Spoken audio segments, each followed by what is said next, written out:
विनाश को उन सपूतों को मेरे सत नमन। लिखते बेचू कभी उनकी श्रद्धांजलि, राम जन्म देता गाकर तिरंगा कफन।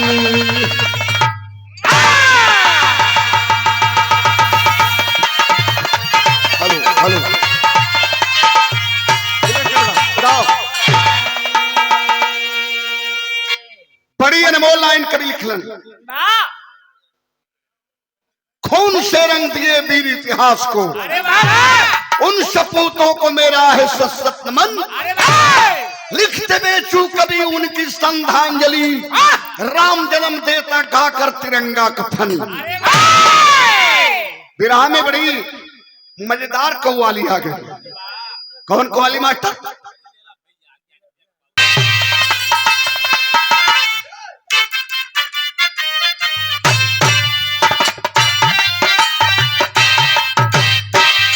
बड़ा बढ़िया कव्वाली रामदेव गुरु के जमाने का पुस्तुल्ला है।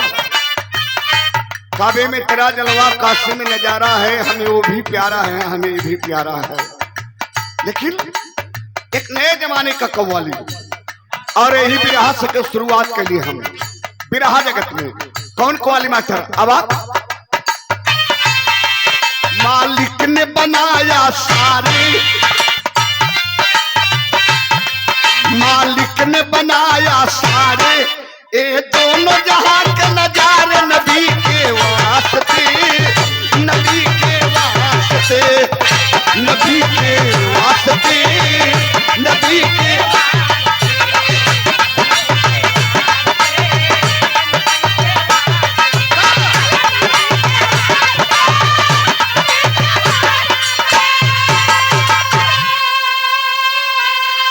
एक लाइन धुन बताओ जब गाना कब जौन हो ताजगी बनल है। क्या कहना मास्टर? अब हिंदुस्तान के जाबाज जवानों का चैलेंज है, कहना है मानूंगा बजा के डंका, मानूंगा बजा के डंका, रख दूंगा जला के लंका वतन के वास्ते, वतन के वास्ते, वतन के।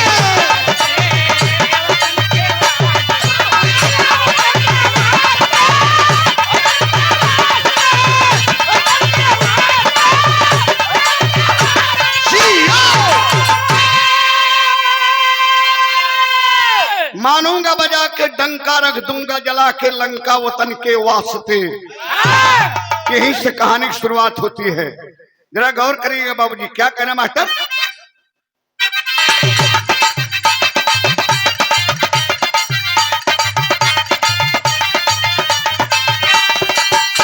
तो बेटा आओ,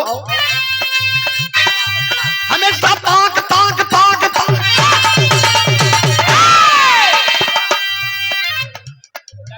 जगह छुड़ा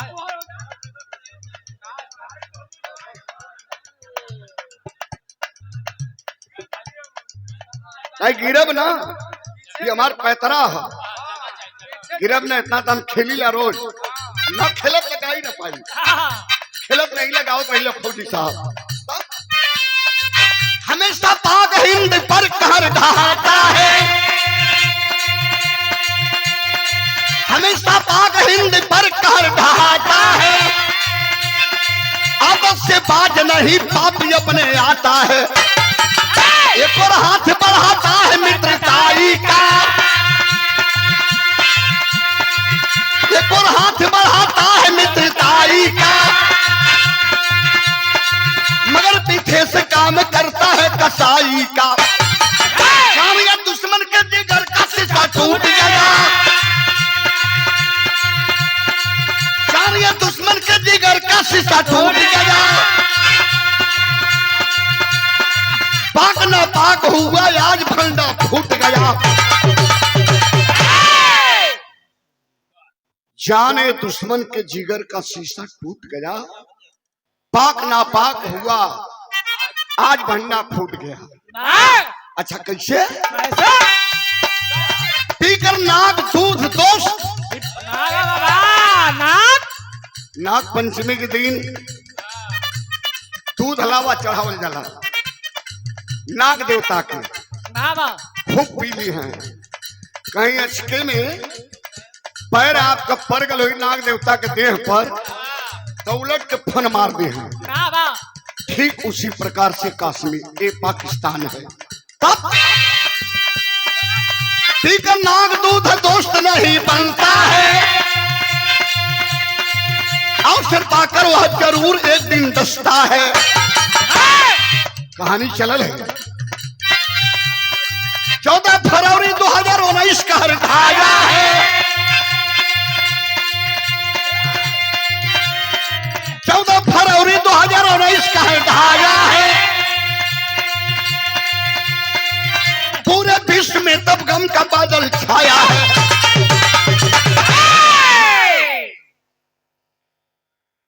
गौर करेंगे बाबूजी लोग, वह दशक वह दिन पूरे विश्व के लिए काला बादल सा साबित हुआ जब जम्मू से श्रीनगर कश्मीर के लिए 78 गाड़ियों का काफिला चला है। सीआरपीएफ के जाबाज जवान 78 गाड़ियों का काफिला जम्मू से श्रीनगर के लिए चला है। लेकिन जब चलल हो तो एक लाइन बहुत बुरी लगल हो। कौन गीत मास्टर? आओ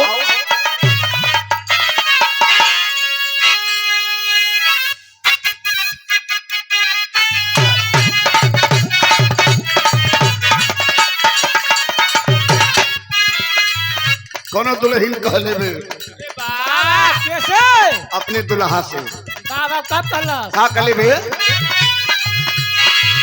झुमका झुलनिया हो पाओ पाए जनिया चाही गरवा के हारी। झुमका झुलनिया हो पाओ पाए जनिया चाही गरवा के हारी। झुमका झुलनिया हो पाओ पाए जनिया चाही गरवा के हारी।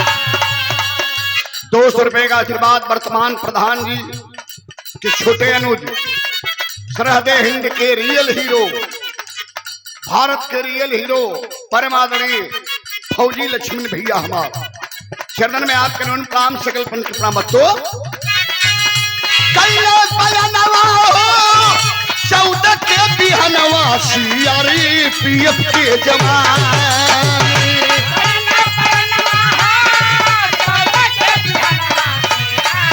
बना ले बना हो जा भाई।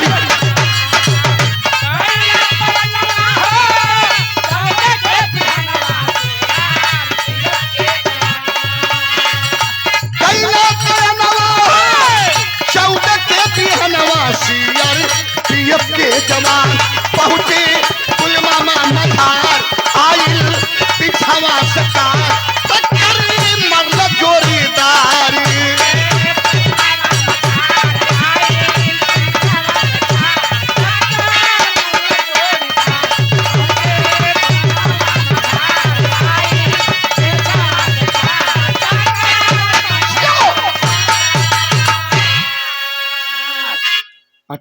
ऊपर कर लो 78 गाड़ियों में केवल एक गाड़ी बुलेट प्रूफ नहीं थी, बाकी 77 गाड़ी बुलेट प्रूफ रही। तो जब जवानों के गाड़ियों का काफिला उस जगह पहुंचा जहां परिंदा पर नहीं मार सकता है, उस भीड़ में उस काफिले में एक व्हाइट कलर की कार घुस गई। कार को मानो बम चला रहा था और उस कार में 325 RDX विषाक्त पदार्थ भरा था। और वही गाड़ी जो 44 जवानों को लेकर चल रही थी वह बुलेट प्रूफ नहीं रहल बाबू। कबो दाहिने से कबो बाएं से कबो दाहिने से कबो बाएं से ओवरटेक करे लगल। जब ओवरटेक नहीं कर पाया पंचो तो दौड़ा के बस में टक्कर मार दे। और जब टक्कर लगल हो तो 44 जवानों को लेकर के वह बस 42 फीट ऊपर उड़ल। उड़ के जब नीचे गिरल तो बस ये ना रहल। 8 फीट धरती 8 फीट धरती खनाइल बस समाई गई। वहां का मंजर कैसा हो गया, कैसा गौर करेंगे बाबूजी लोग। मचल हाहाकार कोहा राम भैले भारी धुआं धुआं भैले आसमान राम भैले भारी धुआं धुआं भैले आसमान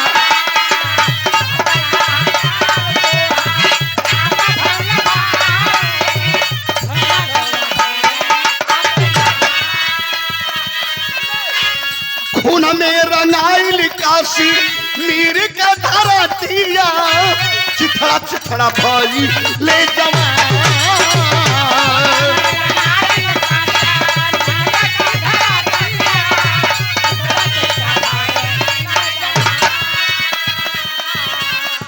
पाक दे बनवा बनल दुश्मनवा लेहलस अलहर परानी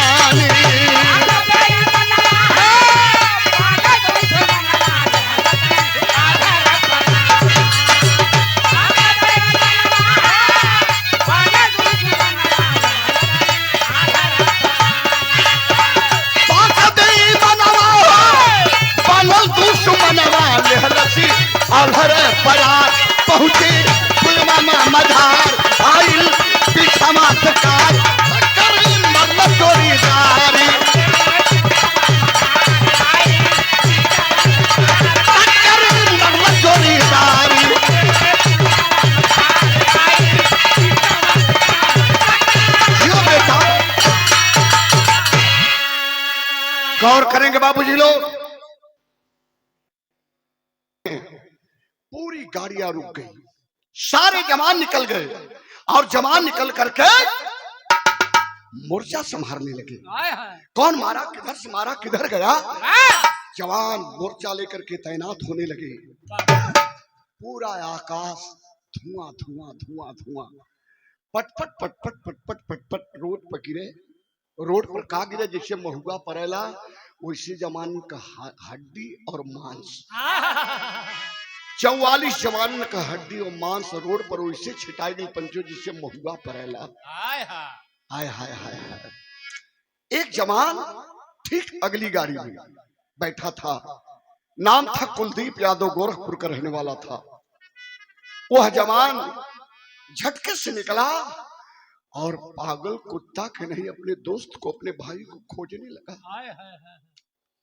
इसी बस में हमारा दोस्त था किधर गया जब पूरा धुआं खत्म भल बाबू तब बसिया का हालत देखल जाता हल धस गिले नीचे जमीन खनाई गुली में बस समाई गई परकछे उड़ गए अच्छा जवन बस के एक पाट पाट उधिराए गल उड़ गल उमन बैठल जवानन की हाड़ मांस के शरीर लेके हालत का रहा छिटाए गल मांस बाबूजी रोड पर लेकिन जब करीब जाकर देखा कुलदीप तो एक बाह दिखाई दिले चेचिस के नीचे बस के चेचिस के नीचे एक बाह दिखाए मौत का परवाह नहीं किया कूद गया और पकड़ को बाह के खींचे लगल सोचलस कि हमार भैया यही में दबल हुआ खींचलस जब जोर लगाए के तब बहिया इतने पर से कटल हल ओकरे हाथ में आ गई कटी हुई बाह ले करके आया ऊपर आखिरकार उस किस जवान को खोज रहा था और कौन से जवान को बाह रही जरा गौर करिए ले बदल गई बेटा कौन गीत बा आओ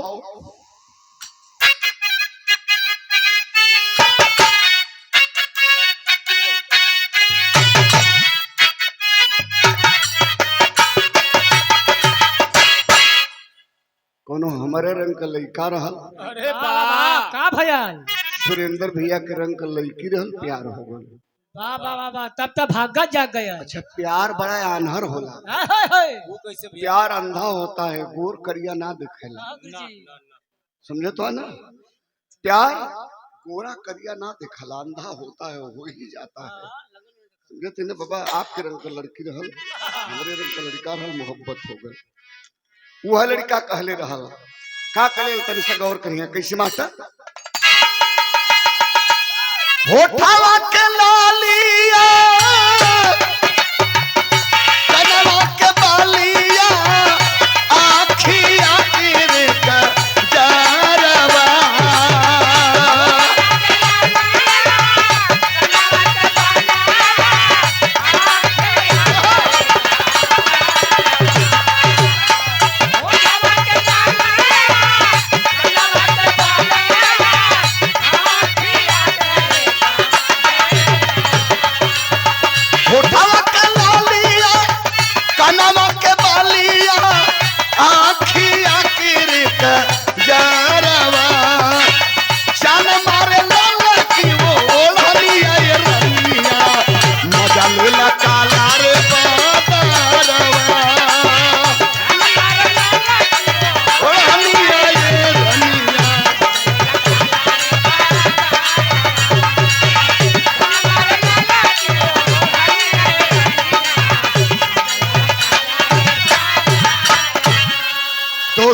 आशीर्वाद। हमके भाव कितना बढ़िया हो, गौर करिए भैया। कैसे मास्टर? टूटल पहाड़ावा गिरल बजारावा हर के सियादो के भावानवा।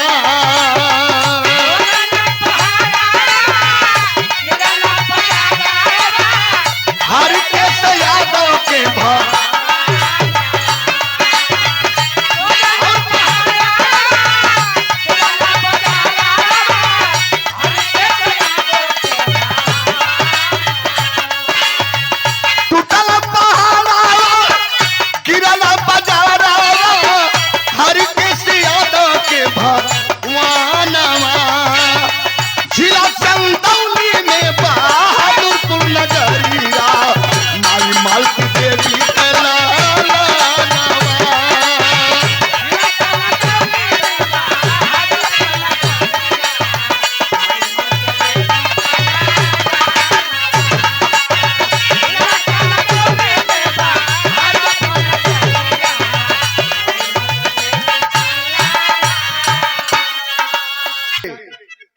शकलडीहा से मुगलसराय जाएंगे, मुगलसराय से आगे राम सिंह भैया कहाँ?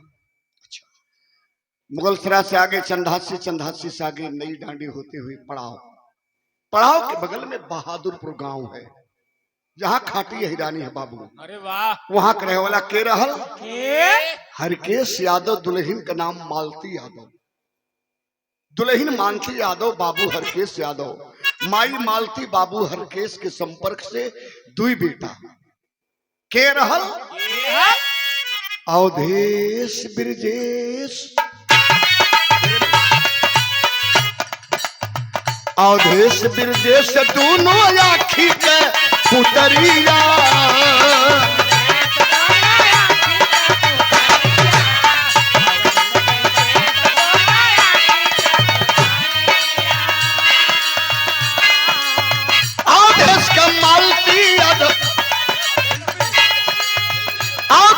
शिल्पी याद रहली गुजरिया।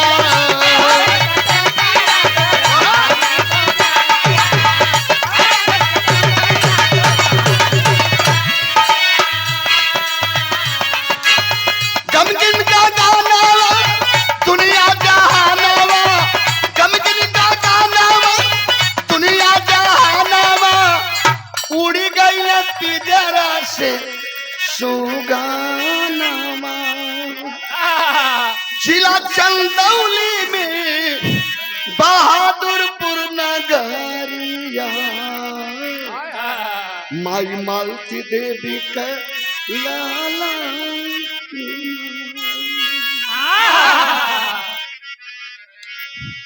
भैया लोग, बाबू लोग, बड़ा बेटा अवधेश जो सीआरपीएफ का जवान, वही का भुजा लेके कुलदीप यादव गोरखपुर वाला रोवत है कल कि भैया हमारे निचवे हो, यही निचवे भैया कोई चिसिया उसारी तो मिल जीते, लेकिन नहीं, ये भैया हड्डिया मसिया बाडी के तो पूरा छिटाई गया है रोड पर, भुजा वही में फसल है।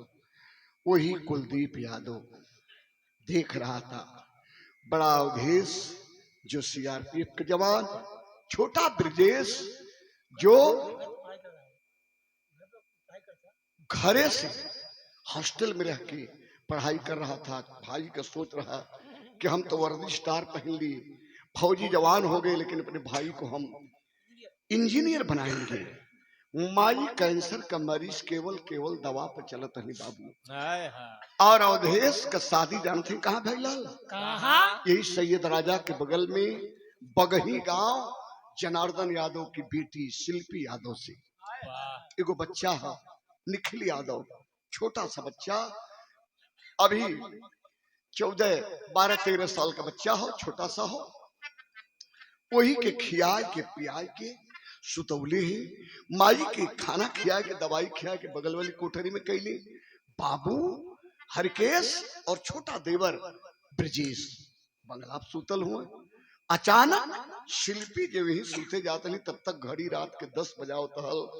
वहां का मंजर देखा वह कुलदीप कि जब सिपाही अधिकारी लोग अइलन है तो रोडवा पर के मसिया बटोर बटोर के मांस हड्डी बटोर बटोर के तिरंगा कफन फैलाए फैलाए कोई पर रख के 2 किलो 4 किलो 5 किलो का गठरी बांध बांध के 7 फीट के ताबूत में रखाए लगा। वही फोन लगाया, वही कुलदीप यादव फोन लगाया। जानते कहा? बहादुरपुर अवधेश के घर। आप फोन लगा सोचो तक खबर दे दे। तर्ज यहाँ बदली बाबू। कौन गीत बा? अब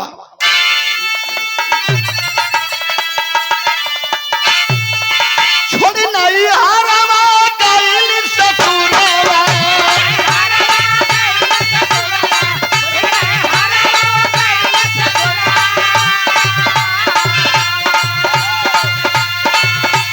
छोड़ी नहीं हारवा कैल ससुरवा तड़पत होई है जान हमरो वती होई है, जान हमरो वती होई है। क्या भी कई सजावत है जान हमरो वती होई है।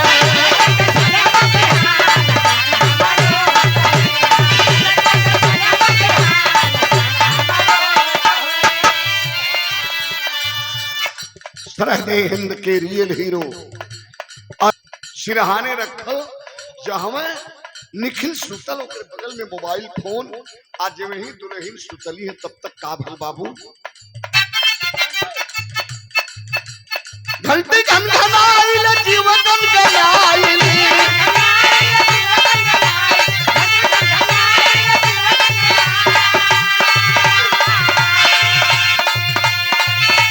घंटी घनघनाइल जीवन गलाइल नंबर हालिया में जान शिल्पिया बजाई के उठवली, शिल्पिया बजाई के उठवली बोला का हुआ श्रीमान शिल्पिया बजाई के उठवली।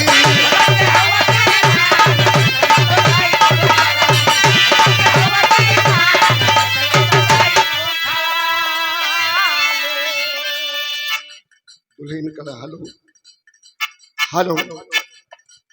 वो जवान बोला कि हाँ हेलो। क्या यह फोन चंदौली जिला के बहादुरपुर गांव में लगा है? हाँ भैया बहादुरपुर में लगा है, फौजी अवधेश यादव के घर। हाँ हाँ। आप कौन बोल रही हैं? उनकी बीबी या उनकी दीदी? नहीं भैया मैं उनकी बीबी बोल रही हूँ, शिल्पी यादव मेरा नाम है। आप कौन बोल रहे हैं? कहाँ से बोल रहे हैं? ये तो नंबर अनजान दिखाई दे रहा है। वो जवान जब पूछले कि कौन बोले कहां से बोल रहे हैं तो जवान कहा कि भाभी हम पुलवामा बॉर्डर से बोल रहे हैं। अच्छा तो निखिल के पापा के साथ में है क्या? कलन के हाँ भाभी। तो सुबह में तो बात निखिल के पापा सोई थी कि हम लोग जा रहे हैं, जब वहां पहुंच जाएंगे तो फिर फोन करके हालचाल करेंगे। तो क्या आप लोग वहां पहुंच गए? क्या क्या आप लोग वहां पहुंच गए? कहाँ है निखिल के पापा मेरे? कहाँ हैं? है। जब इतना दुल्हन मोबाइल फोन पर सवाल करती है कुलदीप यादव से तो जमान मोबाइल फोन पर क्या कहा बाबू? होठ कापत रहा लेकिन कहत हो का तो के कैसे हम बताई, तो के कैसे हम बताई हमके आवर रुलाई हो।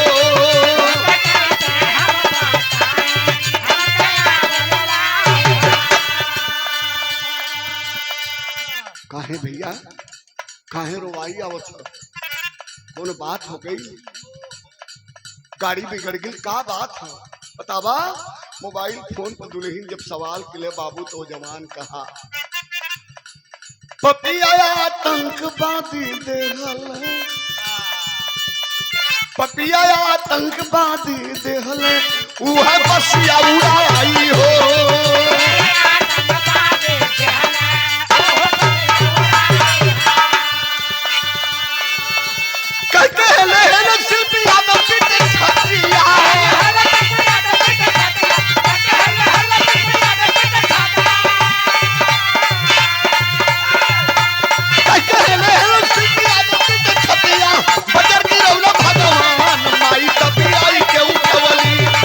माई तभी आई के उठवली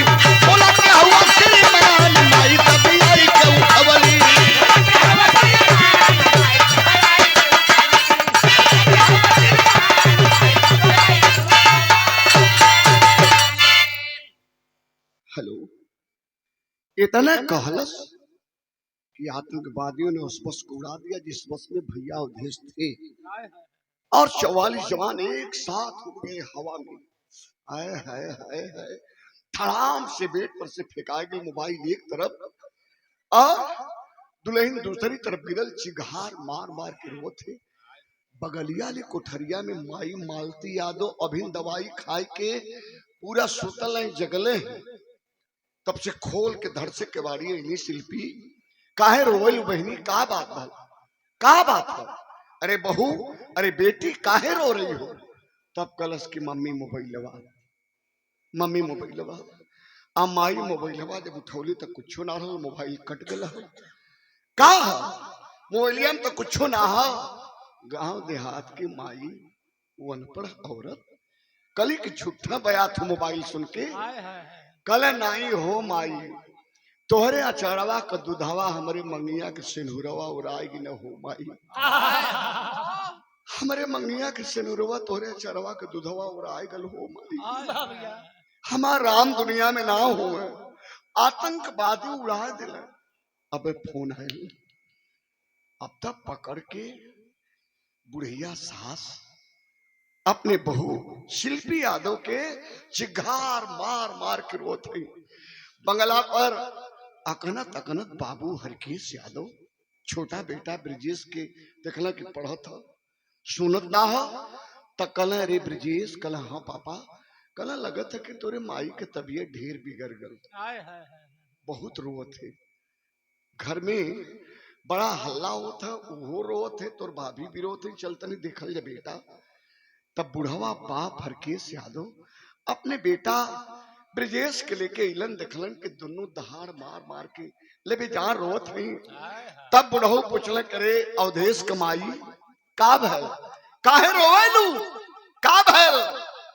जा करके बुढ़ऊ बूढ़ा से पूछत हुआ, और छोटा देवर ब्रिजेश अपने भाभी शिल्पी यादव से पूछ रहा है, भाभी क्या हुआ, क्यों रो रही है?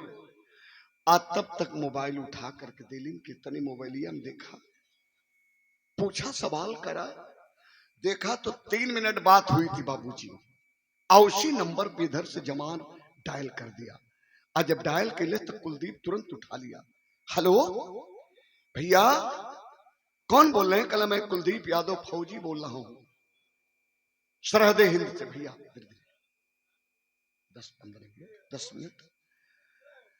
कल अच्छा भैया आपने कॉल किए थे इस नंबर पे? कल हाँ मैं कॉल किया था, अवधेश भैया का नंबर है ना? कल हाँ। आप कौन बोले? कल उनका छोटा भाई ब्रिजेश बोल रहा हूँ। ये ब्रिजेश कहाँ हो भाई? कल आंगन में हूँ भैया, बताइए। कल वहां मोबाइल लेकर जाओ जहां मोबाइल का नेटवर्क न कटे, बतियौते अंगनावा में से दुअरवा पर चलिया। हाँ भैया आ गई दरवाजे, बोलिए क्या बात है? ये भैया जब मोबाइल फोन पर कुलदीप यादव बताया ब्रिजेश को, वह बात मैं आपसे कहने जा रहा हूं, उस बात को मैं आप लोगों से कहने जा रहा हूं। बिरहा यमन समाज सीरियस हो जी। अब क्या कहा बाबू, तनी गौर करी है।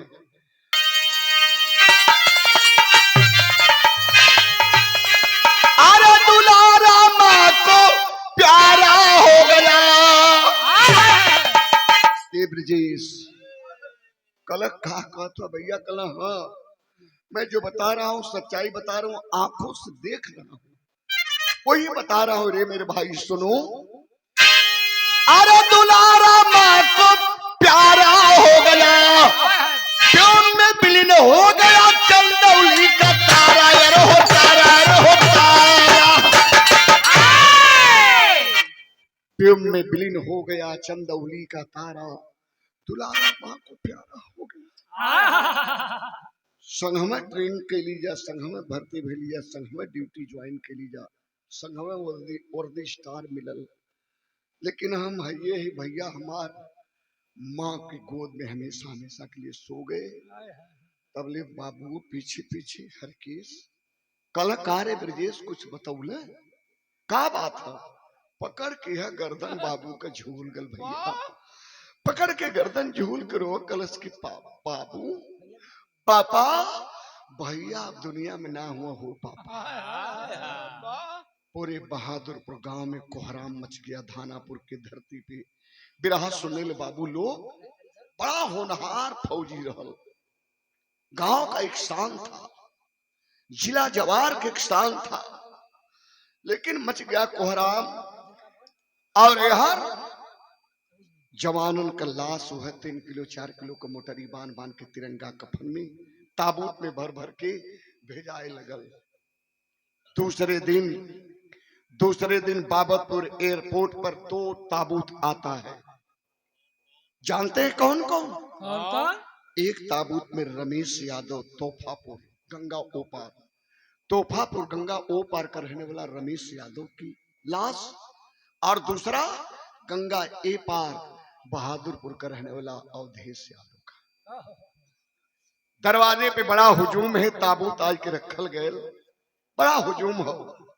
और उसी दिन बाबूजी रात में हमारा कार्यक्रम था मलियाबाग बिहार, और वहां से गा करके हम जब मुगलसराय पहुंचते हैं तब तक मोबाइल पर एड चल रहा था, जवान की लाश आई है। पार्टी वाले लोगों से कहे कि आप लोग खाओ नहाओ आराम करो, आज अपने चंदौली के एक शेर की लाश आई है। चलते हैं उस जवान को सलाम करके आते हैं, करीब से देखें कि फौजी लोगों की लाश आती है तो कैसे आती है। हम अपने ड्राइवर से कहे और कभी को लिए, जब मौके पर पहुंचते हैं तो जानते हैं किसको देखे? सकलडीहा विधानसभा के लोकप्रिय विधायक माननीय प्रभु नारायण यादव, पूर्व सांसद माननीय रामकिशोर यादव, समाजवादी पार्टी के जिला अध्यक्ष, बड़े बड़े कद्दावर नेता, डीएम साहब, कप्तान साहब, बड़े लोग जुटे थे। और जब देखल मानी विधायक जी तो कल क्या हुआ कवि जी बड़ा तो लोग कांड गावल है, जा फौजीन का दास्तान गावल है, जब भैया दिखाए के घरे कली क्या जाए कलेजा बिहरगल हो भैया गावत ही बउरहवा बाबा के दरबार में, लेकिन लगत है कि मुझने खड़ा ही जो सीन वहां कर रहो। तब तक कप्तान साहब कहते हैं कि मानी सांसद जी खड़े हो जाइए, आप लोग विधायक जी 5 लोग मिलकर खड़े हो, जरा ताबूत को खोला जाए, जवान को सलूट किया जाए। ए भैया जो ही वही कतार में खड़ा भेली जा, ताबूत पकड़ करके जो ही कप्तान साहब खोले और अंदर क्या देखे नहीं देखे धड़ाम से बंद कर दिए। जानो थोड़ा जा कहें उमल नसीए नहीं रहा, तबुतवा में लाश ना रहा, लाश का बांधल मांस का मोटरी रहल 2.5-3 किलो का, तिरंगा कफन में 7 फुट के ताबूत में 2.5-3 किलो का मांस का मोटरी बांध के धैला। कैब कप्तान साहब अपने सर की टोपी उतारे, आंख में रखे, आंखें नम हो गई, बगल में जाने लगे, सब लोग हटे लगल, लेकिन जानते वहां के रहा? वही भीड़िया में बउरहवा छोटका भैवा ब्रजेश वही भीड़ में खड़ा रहा। जब सब हट गल तो धड़ाम सोई ताबूत पर गिर गल, गिर के ताबूत के पकड़ ले रोए, और रोई के तबूतवा के लसिया के मसिया से एक ठे सवाल करे। का सवाल करे हो भैया? बड़ा मजबूत जेकर करे जा रहा हो बिहर जाए हो। का कहे तनिषा गौर करी है, कैसे मास्टर?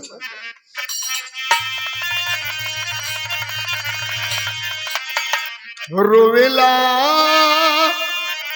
ब्रजेश यादव टूटल दहिनी बाहिया हो, टूटल दहिनी बाहिया हो,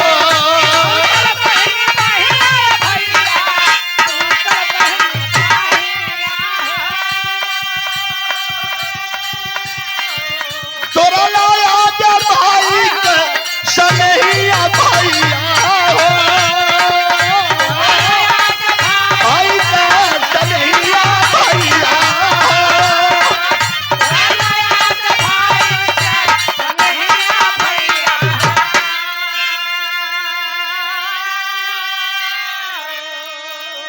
सबके भगवान भाई दिले हुए हैं, सबके भगवान बेटा दिले हुए हैं, लेकिन ये भैया ऐसा रोए न हो लगा कि कलेजे में फाड़ जाइए। और रात भर का जागल बिरहा गौले ली, ओकर जब आवाज निकले त केकर करेजा बजर कर न बिहरल हो भैया। भैया हमार भतीजा कार्यक्रम के और बड़ा सुचारू ढंग से चलाने वाले हमारे राजा बाबू राजा यादव बचवा की ओर से धन्यवाद। ये पुरस्कार रहल। देख तू गइला ये बीरानू हमके काले सवा हो हमके काले सवा हो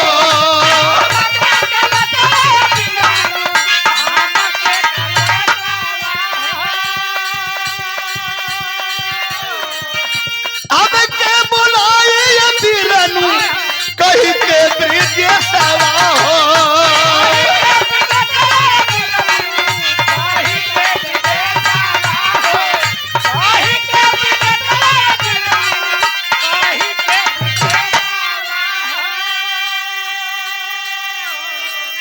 छुट्टी लेके आवत ला तो घरे में सुतत ला हम बंगला पे सुतत ली है तो तोहार नियम रतल कि 4 बजे भोर में जाके बंगला का दरवाजा खटखटावत ला कहत ला के रे ब्रिजेशवा अभी तक तो सुतल हुए उठ के ना पढ़बे लिखबे तो कैसे पास होबे रे भैया।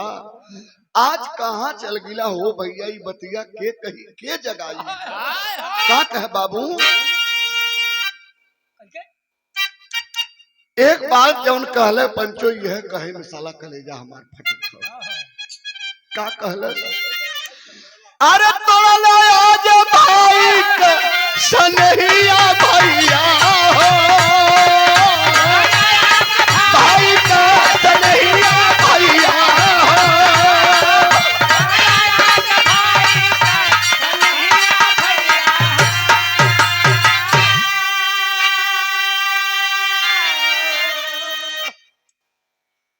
रुमाली निकाल के विधायक जी आंस कैसे पूछत है जाए के ब्रजेश के कलाई के पकड़ ले बेटा बाबू उठो हिम्मत करो हम लोग हैं ना। माननीय प्रभु नारायण यादव विधायक जी की आवाज रही कि हम लोग हैं ना हिम्मत करो। अरे पिता है माँ है एक थे बच्चा है ना उसी को थे समझ लेना। कहला का कहला हो विधायक जी करे जवाब फटत हो विधायक जी के हमारे परिवार का खेवनहार बनी हो विधायक जी। राजा बाबू के चाचा जी पीडब्ल्यूडी से 200 रुपया हमारे हृदय प्रिय हमारे जिगर के टुकड़ा राजा बाबू सादर 200 रुपया बहुत बहुत धन्यवाद बचवा के। ये भैया तब तक कुछ लोग हटे हैं दूर ब्रजेश के हटा के समझा बुझा के बिठाओ थे दूर हट के लोग कह रहे थे कि ऐसा नहीं होना चाहिए ऐसा नहीं होना चाहिए। लोग समझावत बुझावत हुआ बहुरहिया बन के ताबूत के लगे के आया शिल्पी शिल्पी यादव एक तक वही तबुतवा के देखे घूमे चारों ओर देखे तब तक नजर पड़ गई जनार्दन यादव पर बेटी के। अपने बाप पर जब नजर पड़ल करीब गई करीब जब गई हो भैया बाबू जनार्दन यादव का करेजा फटत रहल।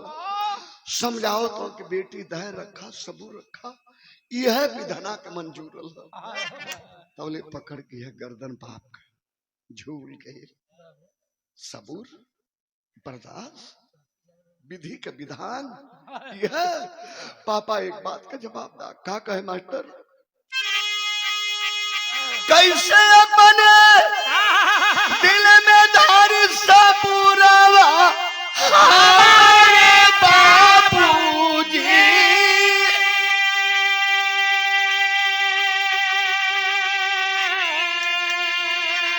कहवा गई ना मनिया का शेनुरवा हमारे बाबूजी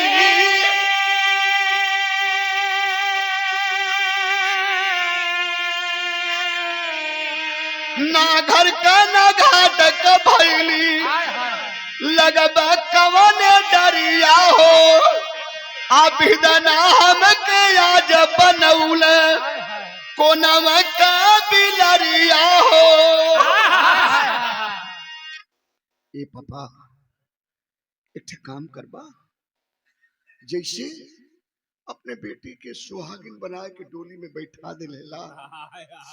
ए पापा एक काम कर दे पापा, तोहर बेटी आंचल फैला के तुझसे मांगत है पापा, इनकार मत करिया।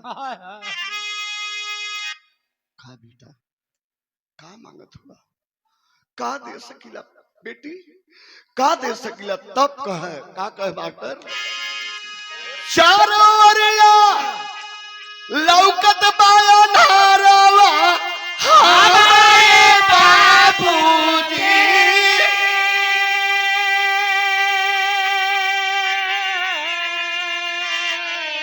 आसमान करा के खा ले महुरवा हमारे बाबूजी।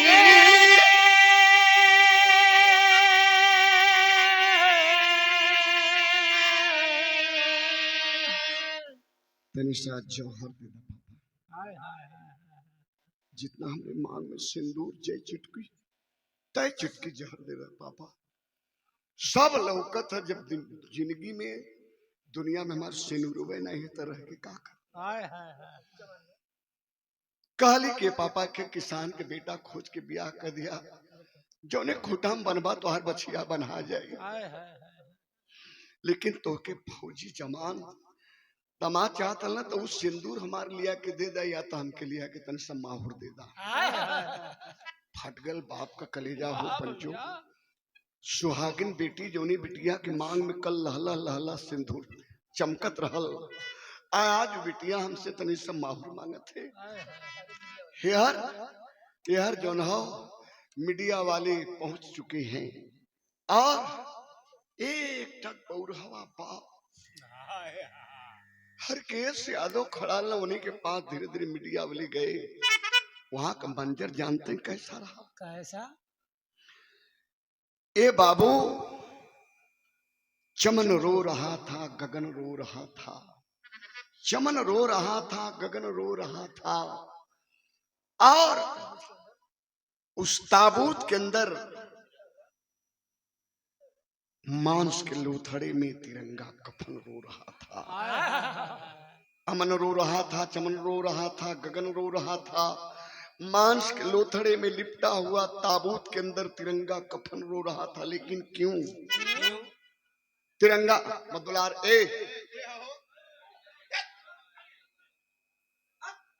इनके तकवा नहीं बता सकता जा, या तो बहरे निकल के जाके और बतिया ला जा, आ नहीं तो ऐसा बतियाओ जब भैया के मन तक आवाज नहीं आवे। जब माहूर लगत है तो चल जा अपने घरे, इतना पंच लोग सुनत हुए, धारा प्रवाह में बिरहा है। तब मैं बता रहा था पंचो कि क्यों ताबूत रो रहा था और क्यों मांस के लोथड़ा में तिरंगा कफन रो रहा था। यहाँ प्रश्नवाचक चिन्ह है, क्यों ताबूत रो रहा था, क्यों मांस के लोथड़ा में लिपटा तिरंगा कफन रो रहा था। थोड़ा सा गौर करिए, कैसे बाबू आओ।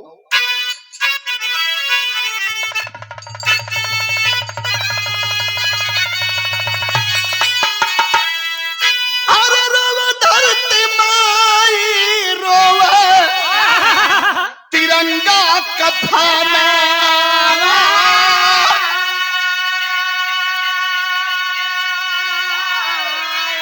रोला ताबूती, रोला ताबूती, दलदली के दुख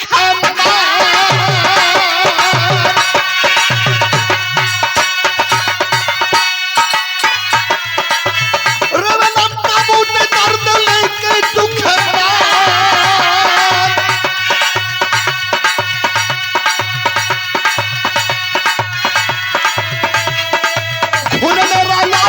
कश्मीर का धरती,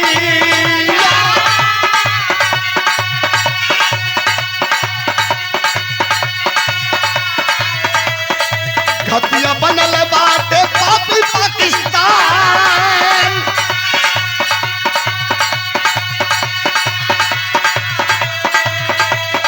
जैसे मोहम्मद आतंकवादी बनल पापी,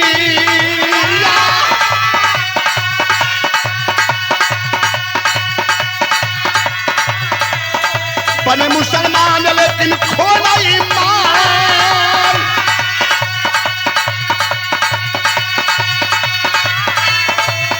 अरे बने मुसलमान लेकिन खोना ईमान।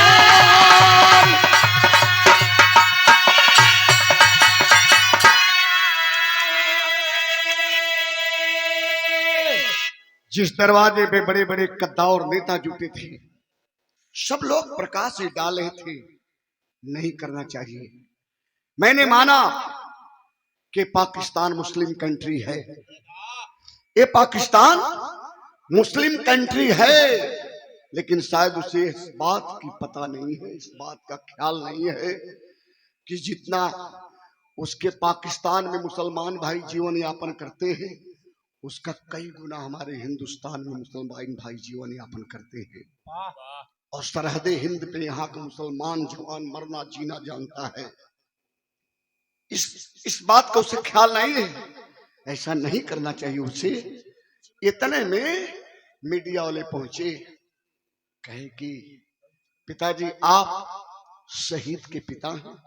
कल हाँ भैया शहीद के पिता है, हम ही ना है, आप लोगन के भी कोई पिता हो, आप लोग भी कोई का पापा होगा। कुछ पूछिया जमत भार, कुछ कहे के लायक हम ना है। बुढ़ौती बिगाड़ के हमार चल गए, बड़ा समझौली मारे, एक बात भी ना मानल, बुढ़ौती बिगाड़ के चल गए। यह लोग कहत हुए कुछ तो कहना होगा, कहना कहेंगे, लेकिन कलम की चोरी नहीं करोगे तब। गायक विधायक पत्रकार प्रहरी कभी मौत से नहीं डरते हैं, कलम की चोरी नहीं करोगे तो कहेंगे। इतने में देखत हुए एक लंगे हरियर बांस काट के लोग जनाजा सजावत हुए, तो जनाजा सजाए वालन बदे बाबू रोकत हुए, मत सजावा जा, हम देखली है, हमें याद है कक्षा 2-3 में जब पढ़ता हो तो कहियो कहीं नाराज हो जा, घर में बैठ जा, ओकर माई खिया पिया दे, ड्रेस पहना दे तो स्कूल ना जाए। बहुत जिद्दी रहल, हमरे बाग का पहला फल रहल। तो ओके हम मना चुना के खियावे पियावे के लालच धरा के कान्ही पर बैठाई, एक हाथे में बस्ता ले स्कूल तक पहुंचा दे। चल गए तो जितना वजनदारी में हो ना उतना तक किले ऐसे हथवा पर ले जा, चितवा पर रख के जला दे। 4 जाने के ना लगे कोई भैया। जब ओके बचपन में किले कंधा उठोली तो आजो अकेले उठा के ले जाके जला दे। ये बात जब कहना हरकेश यादव, हे भैया लोग सबके भगवान बेटा दिले हैं, सबकर बेटा जवान हुई है, लेकिन ये दर्द से बढ़ के कोनो दुनिया में दर्द नहीं है कि बुढ़वा बाप के कंधा पर बेटा का जनाजा हो। ये दर्द से बढ़ के दुनिया में कोनो दर्द नहीं है कि बेटवा कल्लास चिता पर हो, वही चिता में बुढ़वा बाप आग लगाए के जलावे। ये दर्द से बढ़ के दुनिया में एक बाप के लिए कोई दर्द नहीं बाबूजी। कहना कुछ पड़ेगा पिताजी, आपको कुछ कहना पड़ेगा। कल मैं कहूंगा, प्रहरी हो ना पत्रकार हो ना, लिखो, लिख दो, प्रदेश के मुखिया तक का आवाज जाए और देश के मुखिया के कान तक आवाज जाए कि चंदौली जिला में एक शहीद बाप के कलेजे की आवाज है। क्या आवाज है बाबू, तनी गौर करिए जा। काल लिखवावत हुआ विरह का आखिरी प्रमाण और बड़ा हृदय विदारक प्रमाण हो। कैसे बेटा पढ़ाओ।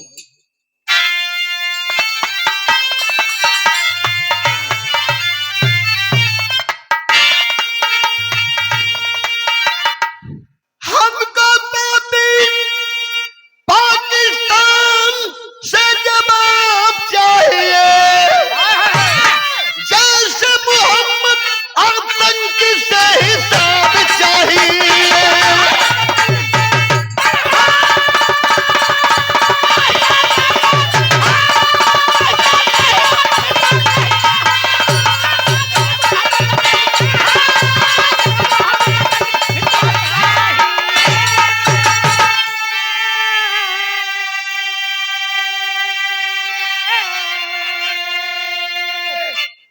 एक जवान के शहादत पे यह पुरस्कार नहीं, हमारे लिए आशीर्वाद आया है।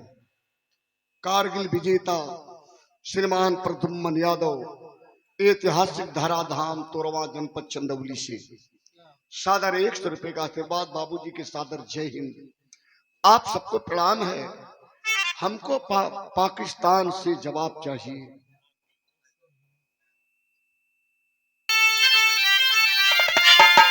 घुस के पाकिस्तान में दिखा दे अपन क्रांति, मिल जाई शहीद उनके आत्मा के शांति।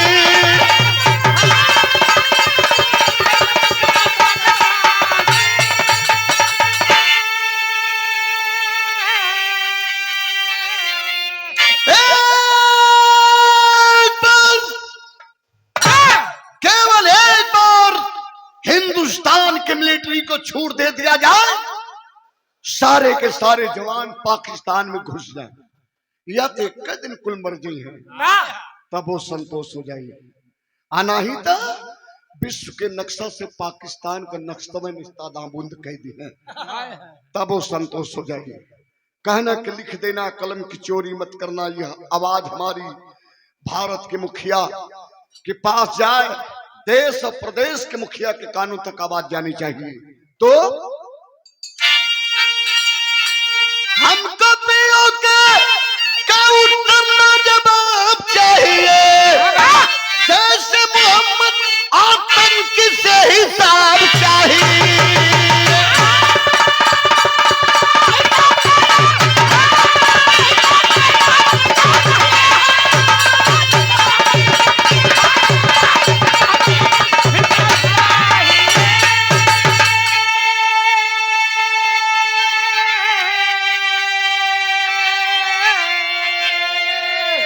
हमारी रिकॉर्डिंग है यूट्यूब पे, आप सुने होंगे, बहुत लाइक किए, बहुत पसंद किए।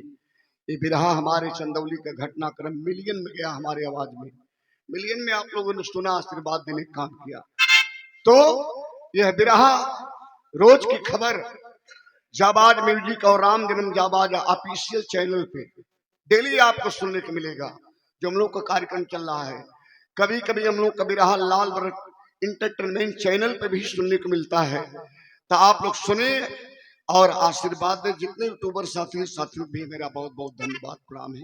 तो कुर्दी मोहम्मद राम शोक सिंह सुबदन की पानी कथन करें भरीद्वार संगमिका बेशुगान।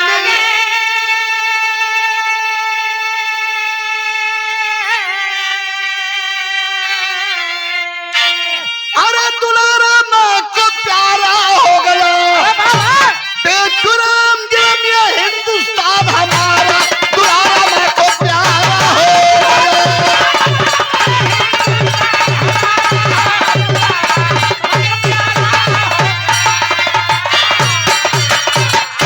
बहुत बहुत धन्यवाद, आप सबको बहुत बहुत से प्रणाम।